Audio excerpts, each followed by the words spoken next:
My name is Tracy. I'm from the reference department with the library, and I've given a couple different presentations on the royal family, but this one in particular I'm very excited for. It's my favorite time of year, celebrating Royal Christmas with the royal family. So I am going to talk about that today. We have a couple of religious traditions that the family does every year, and they attend church services in Sandringham at St. Mary Magdalene Church in Norfolk. And the building dates back to the 16th century, and it was actually restored in the 19th century, and it can be accessed by the house gardens. So it gives the royal family easy access to get to church services and also a little bit more privacy.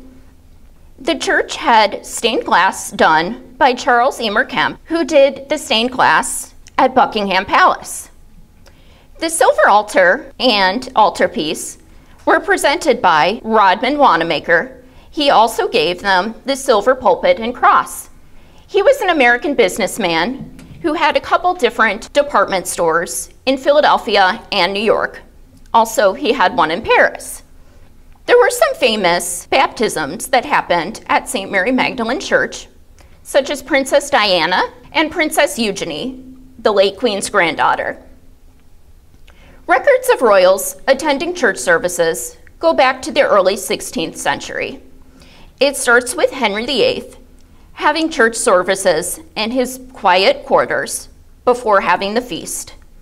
New Year's Day and the 6th of January conclude the holiday for the royal family.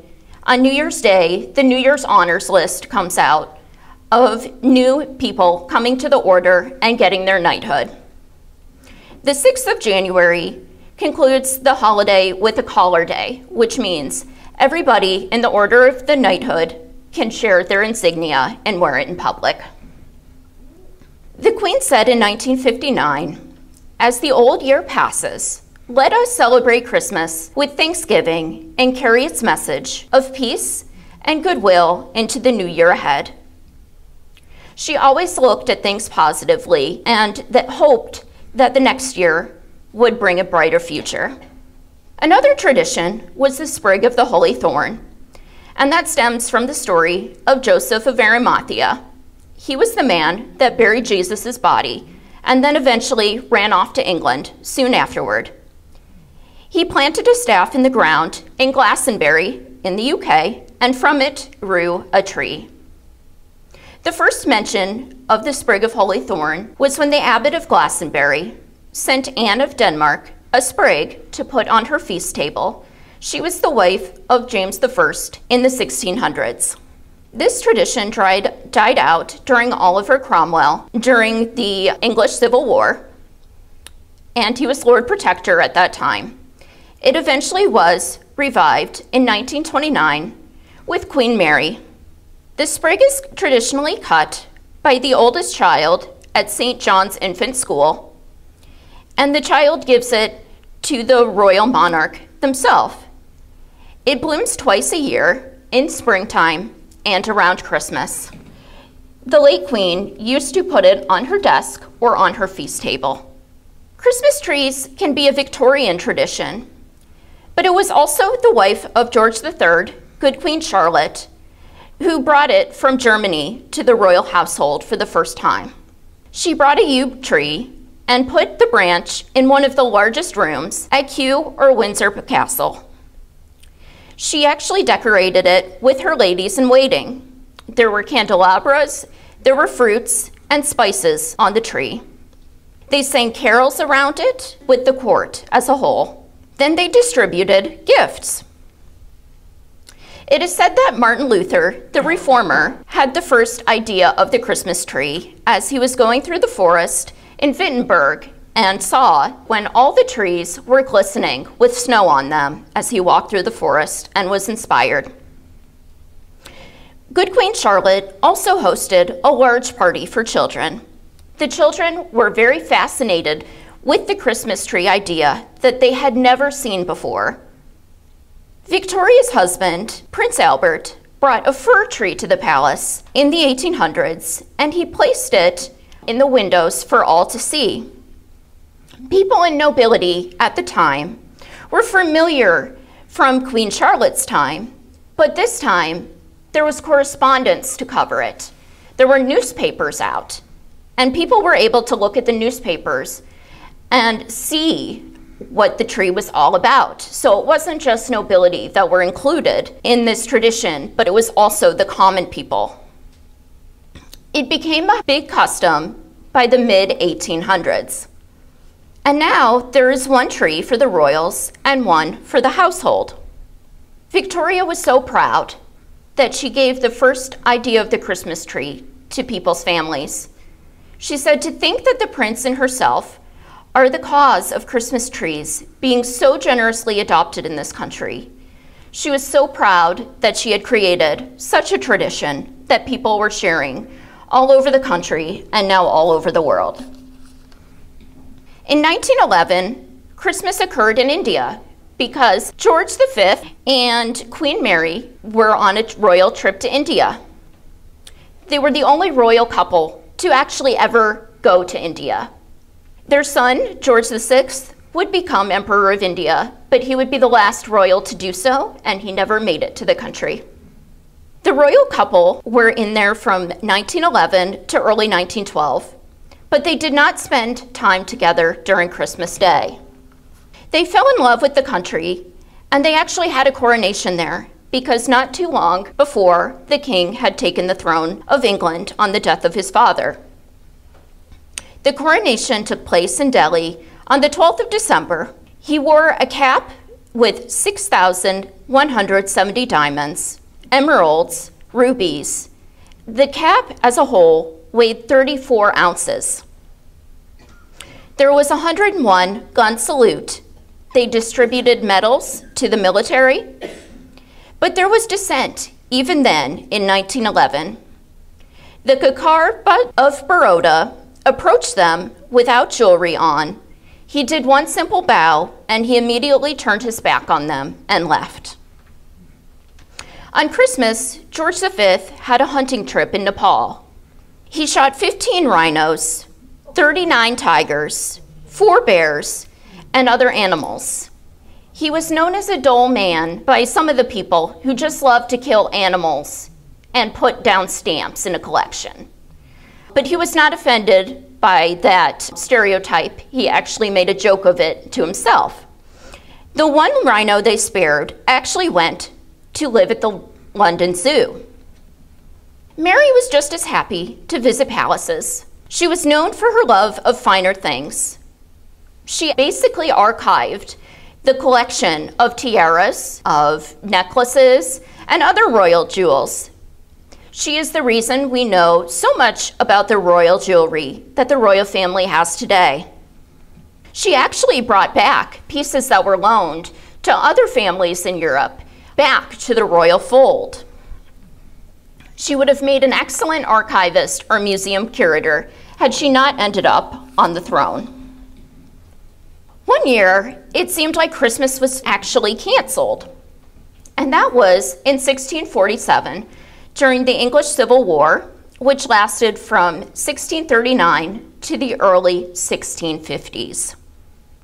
It was also called the War of Three Kingdoms, and during that period, Charles I was executed in 1649, and Christmas would not return until the Restoration in 1660. But the Puritans were governing, and they began to think that it was a pagan holiday to have Christmas. It needed to be a respectful contemplation. No celebrations were allowed. So churches were locked, which seems kind of ironic because you want people to reflect on customs and traditions and religion, but shops and markets were not. Riots broke out on the streets, and it wasn't really restored to the same Christmas until Charles I's son came back to the throne and restored the monarchy in 1660. He was Charles II, the Merry Monarch. There was actually a high-profile Christmas theft, and that was in 1950. So we had 4 university students from the University of Glasgow actually steal the Stone of Scone from under the British throne and took it back to Scotland. They were caught, and the stone was brought back. But the stone really was Scotland's. It had originated there. It was actually through war, when Edward I invaded, that they brought the stone to England with them. It eventually was given back to Scotland in 1996. The stone will return for Charles III's coronation, May 6th, 2023. But if you were to see the stone now, you would be able to see it on display at Edinburgh Castle with their crown jewel collection. The late Queen once said, "One of the joys of living a long life is watching one's children, then grandchildren, then great-grandchildren help decorate the Christmas tree." And so even though their staff decorated the tree and the entire palaces for them, they were heavily involved in the decorations. They had a set way of where they wanted everything to go. Prince Philip had a lot of ideas and input for the palaces on how to decorate the royal households. And the Queen actually had to approve all the decorations before they were finalized. One of the traditions Prince Philip had was that he would always put the star on the top of the tree. And he did so until he was around 98 years old. So one of my favorite stories stems from gift giving and cards. And that was the story of Henry VIII in 1532. He was tiring of his wife, Catherine of Aragon, who had given him a gold cup for his gift for Christmas that year. And his mistress, Anne Boleyn, had given him Pyrenean boar spears. He actually chose Anne Boleyn's gift and refused Catherine of Aragon's. Catherine of Aragon was his first wife and longest wife of almost 20 years. And she had not given him a healthy son. And so he was terrified that because Catherine of Aragon had been married to his brother prior to his brother's death, and then he ended up marrying Catherine of Aragon, that marriage was cursed. And he thought that because the marriage was cursed, he would not get a healthy son from her. So eventually he did break with the Roman Catholic Church because Rome would not give him the divorce he desired. Actually, the Holy Roman Emperor at the time was Catherine of Aragon's nephew. So family is always going to take the side, or most of the time, of the family member. And so he broke with Rome and started the Church of England. And it was only a couple years after this event that Henry married Anne Boleyn. Anne Boleyn's daughter, actually, as we see a ledger of hers over there with all the gifts that she had received, had to refuse a jewel from her second cousin, the Duke of Norfolk, one year. He had given her a beautiful jewel, but he was being tried for treason because he tried to place a Catholic on the throne of England and depose Elizabeth. He wanted Mary, Queen of Scots, on the throne. And so he was in a plot to depose Elizabeth. So he was in the Tower of London at that time when he had sent the gift. He actually was tried and executed later for his charges.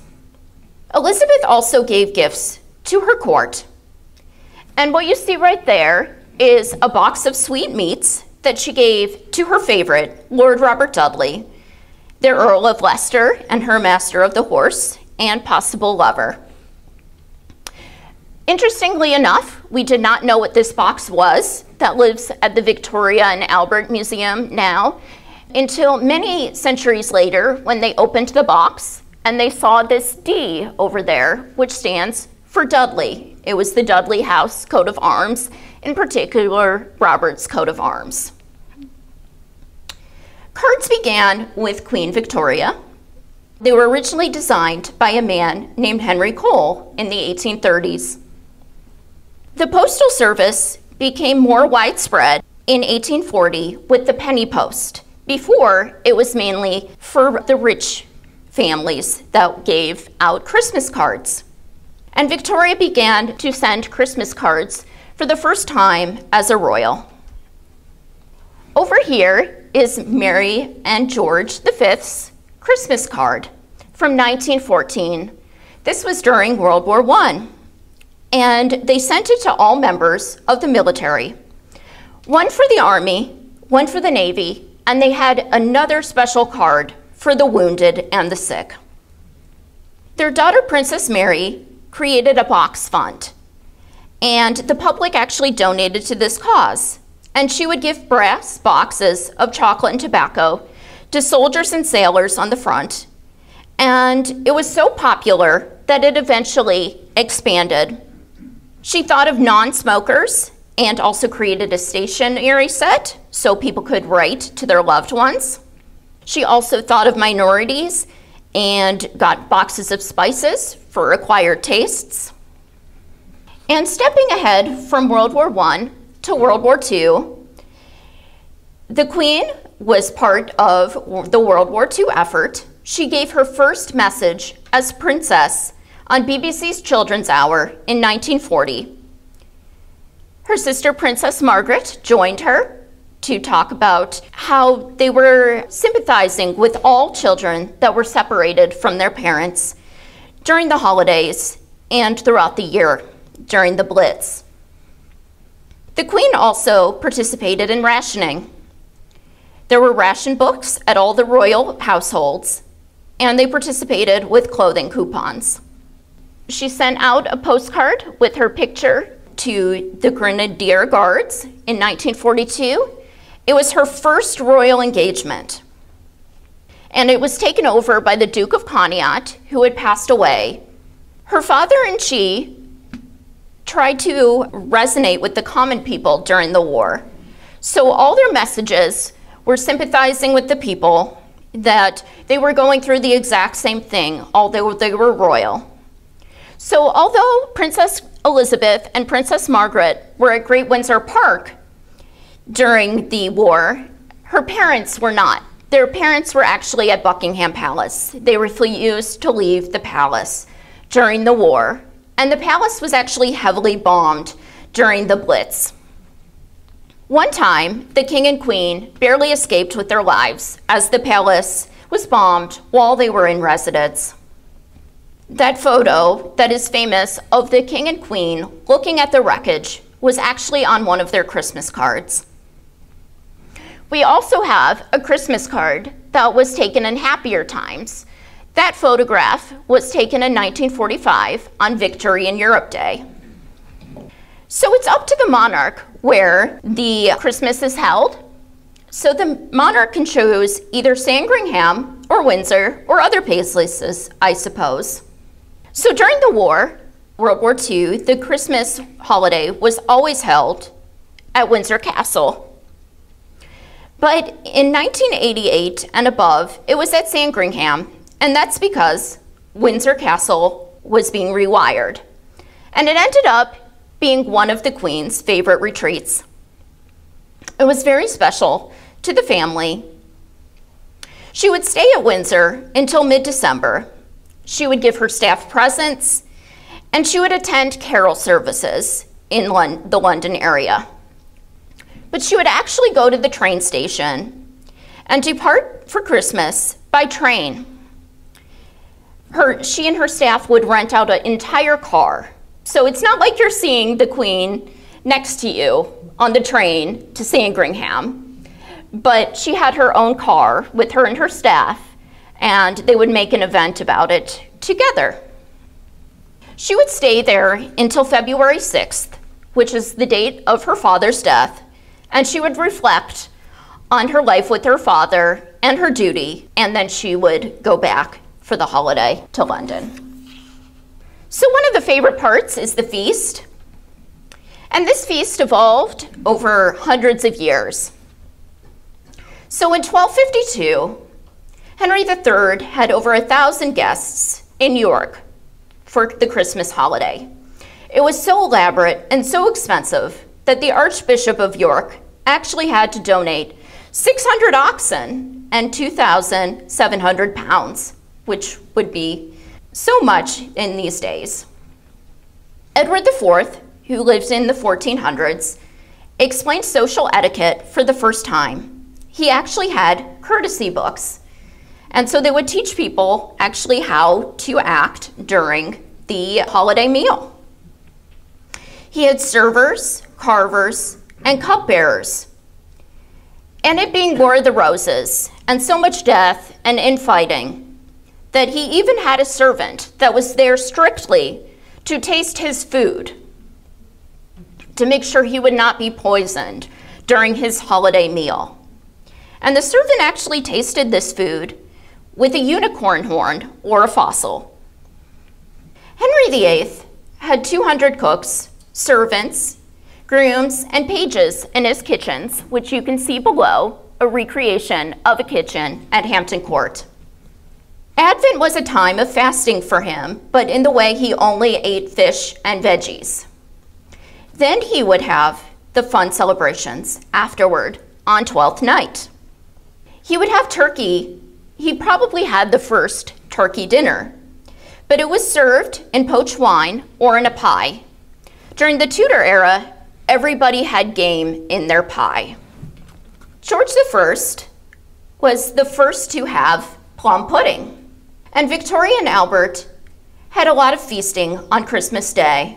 They had soup, chicken breast, beef, game pies, and on another table, they actually had a tea party for their staff and the younger children. Their son, Edward VII, actually took a comical approach. He had shooting parties, but he hid a pheasant in a guest's bed, which must have been terrifying for the guest, but really comical for him. And so Queen Elizabeth II had many feast traditions of her own. And so there was a formal dinner on Christmas Eve, which was adults only, and it had a seating plan that the Queen always oversaw.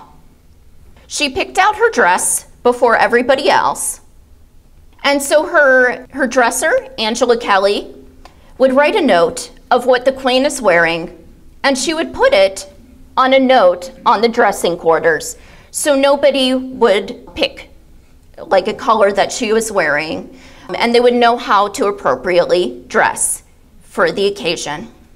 There was a breakfast buffet, and we had lunch. There was shrimp, lobster, and turkey, also carrots, sprouts, pudding, and brandy. And she would always show respect for her cook. Former royal chef Darren McGrady always said a tradition that the Queen had was to give the main chef a toast before she ate. And after the lunch, there would be an afternoon tea where they would watch her annual Christmas message. There's been a lot of different types of entertainment over the years, and this originated with the Feast of Fools or the Lord of Misrule. The job was to create a master of ceremonies and someone to entertain the court and the public. Henry VIII and Edward VI were a huge fan of this tradition, but Henry VIII's daughter, Elizabeth, was less sure of the tradition. There was Lord Robert Dudley that was appointed in 1561, and so he went from Christmas Eve to Twelfth Night wearing white armor. At some point, they even hunted a fox and cat through the halls of the inn with themselves and the hunting dogs in the inner temple. After Elizabeth passed away, it disappeared after this period. We saw the first theater performances under Edward III, and there were pageants in the Stuart and Tudor periods, which was in the 16th and 17th century. Henry VIII loved to take part in these pageants. He actually was the first person to have an Italian pageant when he had it at Greenwich. Anne of Denmark also participated in these types of pageants, hers being usually at Whitehall Palace. Queen Victoria liked to conclude Christmas with a game of Snapdragon, and her husband Prince Albert loved music and actually composed his own music. He played Mendelssohn Symphony No. 3, and he composed Te Deum, and it actually even is published. They had a cake that they called 12th cake, and it had spices and dried fruit. It was 30 inches in diameter, and it was tall and had a gold border. The top was decorated with trees and figurines on top, just like you picture a Christmas scene. They also attended plays during the festive season, like The Merchant of Venice.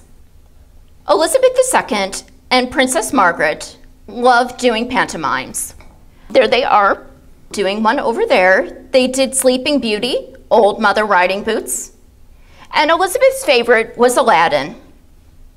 They did these for charity and friends during the war at Windsor Castle. But the most exciting part to her during all these plays was that Prince Philip came to Aladdin to see her act. Her governess, Marion Crawford, remembers Princess Elizabeth running up to her and saying, "Crawfie, guess who's coming to see us act?" She was so excited. Prince Philip had found himself that year with nowhere to really go for Christmas besides visiting two of his uncles at Windsor Castle. And so he sat for the Aladdin play, and it was actually around this time that for the first time Philip saw Elizabeth as a peer. Here are some memorabilia from her days doing the pantomimes. They were actually on display last year. Some fun games the royal family plays during the holidays is charades. Charades is the biggest hit. They play it every Christmas year, and they have the Nintendo Wii, table tennis, and sometimes outside they play a game of football, which we call soccer, of course. Monopoly is banned. You do not want to play Monopoly with the royal family. I don't know if they're going to do it after Prince Philip has passed away, but he is allegedly the reason Monopoly is banned. He got too excited and too out of control with the game, so Her Majesty banned it. And we have some snow sports. Henry VIII loved riding to Greenwich Castle on his own sleigh. Elizabeth I loved playing a game of archery, but it was in the 18th and 19th centuries that we saw a boom in snow sports. Prince Albert loved to skate and play ice hockey, which became a favorite of the royal family through the generations. But unfortunately, in 1841, Victoria knew that the ice wasn't safe outside when they were skating, but he actually fell through the ice. All his staff panicked that he had fallen through the ice. Victoria luckily reached out her arm and grabbed him and pulled him out of the ice. He later said, "Thank God you stayed calm. You were the only one." So he did skate again. Victoria learned to skate from a teacher at Eton College. She did not love it. She preferred to be pushed around on her sled. They also saw the first snowman in Surrey, and it was the first time they actually got to make a snowman. George VI decided one day that he should have his footman wake him up early at the early hours of the morning so he could play a practical joke on his servants. And he started throwing snowballs at all of them as they were entering and exiting Sandringham. And it was really fun for him, maybe not so the staff who was getting snowballs thrown at them, but it had to stop anyway. He hit one of his pet corgis. The corgi was unharmed, luckily. Yes, the corgi was fine, but he took that as a sign that he really needed to stop throwing snowballs at everybody. So here we get to my favorite, ultimate favorite Christmas pastime, and that is the Christmas broadcast.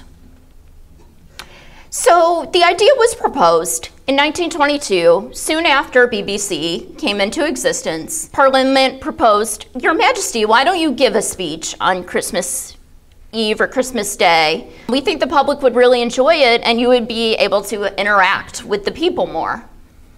He said, no, I don't love technology. And he also thought that the radio was for entertainment. It was very informal, and the monarchy is a very formal institution. He felt that this would stand out like a sore thumb. But Parliament, in particular, Ramsay MacDonald, the first Labour Prime Minister, the following year gives him a radio.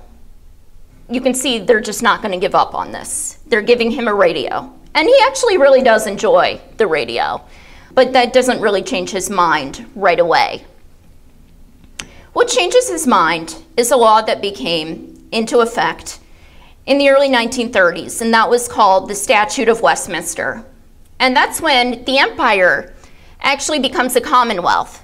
So the UK used to be on top of all these commonwealths around the world, and they were finally more on equal ground. So he decides he's going to do the broadcast. He does not write it himself because he wants to be less formal, and he's unsure that he's able to do that. But Rudyard Kipling, who he was friendly with, wrote some speeches for him. He also wrote the Jungle Book. And so he gave the king 250 some words as a speech of what he's going to do. And so he gave the broadcast from the box room at Sandringham. They really enjoyed the speech. So many people watched it all over the world. Countless people watched it. And so Ramsay MacDonald says, Your Majesty, we should make this a tradition. It was so well received. You really should do this again. And he goes, oh, well, I thought it was going to be one time, but okay. And then Ramsay MacDonald says, well, Elizabeth I has a lot of iconic speeches. And we never got to record them.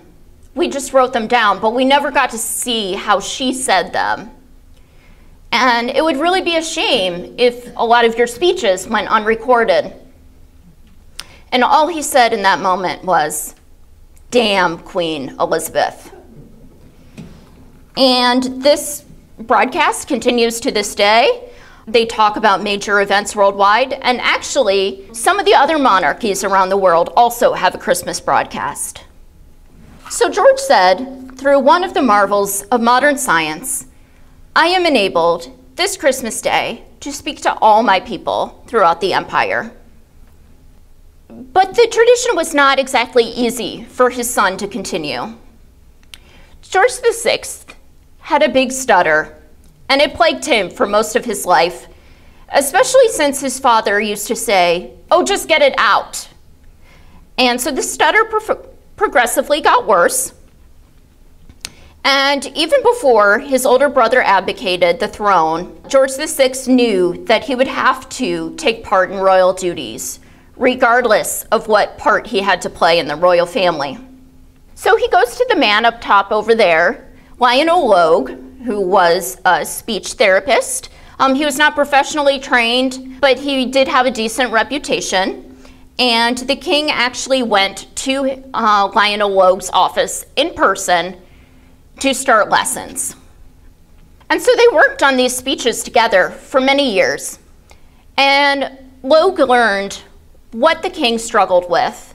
And he actually looked at different speeches, and he crossed out words that he knew the king would struggle with, and he put in synonyms he knew that the king could do. So they made a very good team together. And the king's famous speech in 1939 included the phrase, and I said to the man who stood at the gate of the year, give me a light that I may tread safely into the unknown. And that was right as the war was beginning. It was one of his most important speeches. And it worked out so well. And people were so impressed. They continued to work together through George VI's reign until he got so good at it that he only needed advice every once in a while. And people had a hard time, unless they were really looking for it, noticing a big speech impediment. But the king really had trouble public speaking, and it really took a toll on his life. And as king, he always said, "That damned broadcast ruins my Christmas." And when he was still talking to Lionel Logue many years later, he still says in a letter, "That broadcast still ruined my Christmas," because he could not fully relax until the broadcast was finished.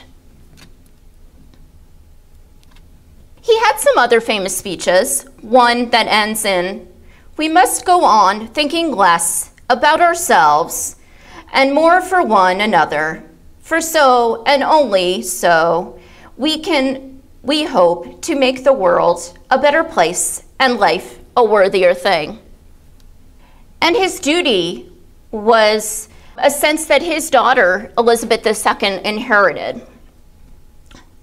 They both were very dutiful people, and they gave their lives to that monarchy. In 1952, it was her first broadcast after the death of her father, but in 1957 was even a more monumental landmark, because it was that year that we had the first television broadcast. So I'll play a minute of it here.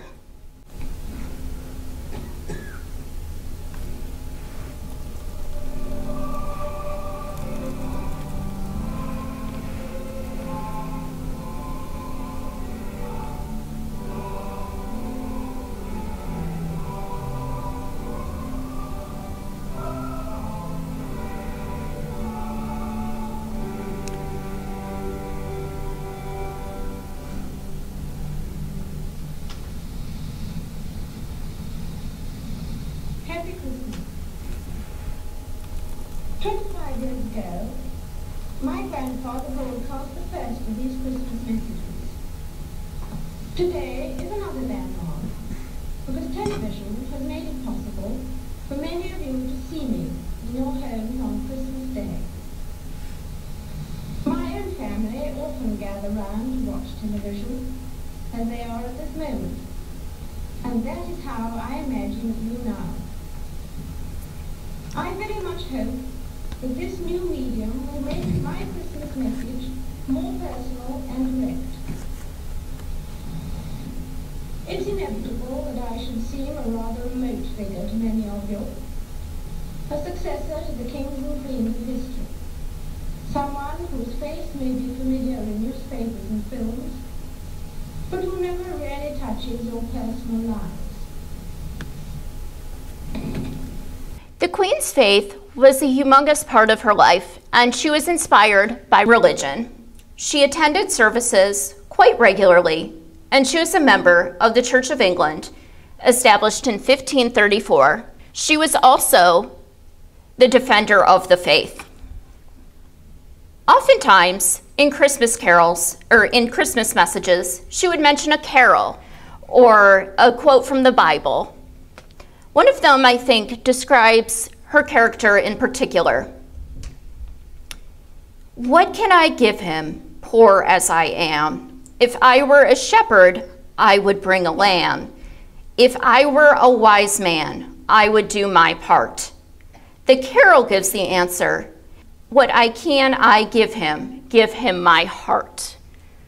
And I think she really did give her heart and soul into her reign fully, just the way her father did, and her predecessor, Elizabeth I, who always called her people her loving people, and said in her golden speech, "Another monarch, no other monarch would ever love you the way I have."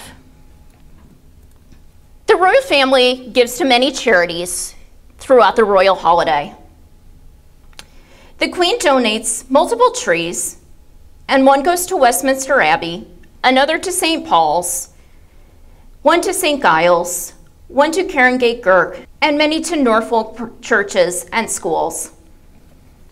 The picture over there is the Queen at the Quorum Charity, and that is the oldest children's charity in the UK. In the middle photo, you see 4 generations of the royal family creating plum pudding for the British Legion. It has one of my favorite memories because Prince George, halfway through the photo call, gets a little bit antsy and starts stabbing all the pudding mixture. And the Queen whisks Charles away and leaves William to deal with his young son.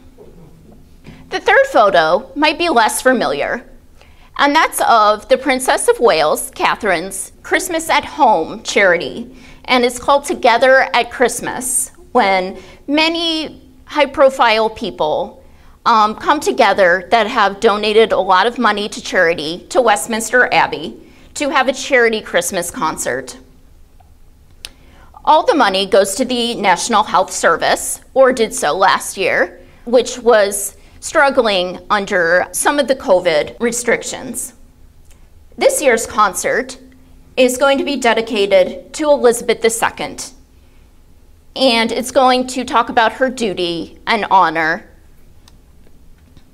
I'm sure a number of you are wondering what Christmas is going to be like without Elizabeth II this year.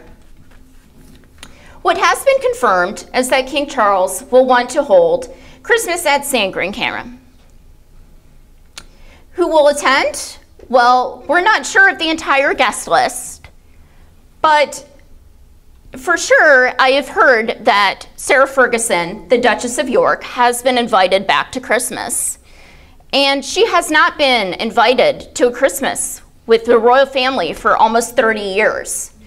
And that is because of a scandal she had in the 90s where she and her boyfriend were in Saint-Tropez with her 2 young girls at the time, Beatrice and Eugenie, and the man was caught on camera sucking her toes.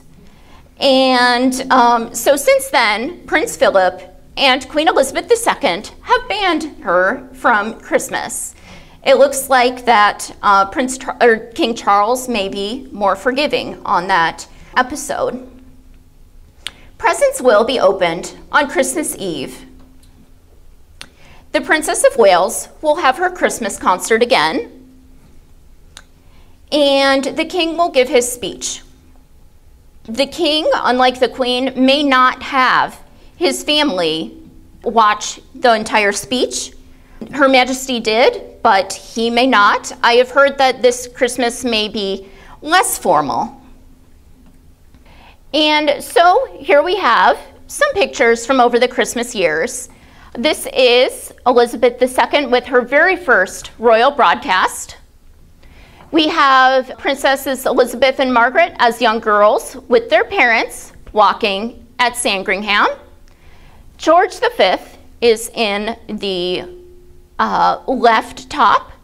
And we have several royal children being looked on by Prince Philip and Queen Elizabeth meeting Santa Claus.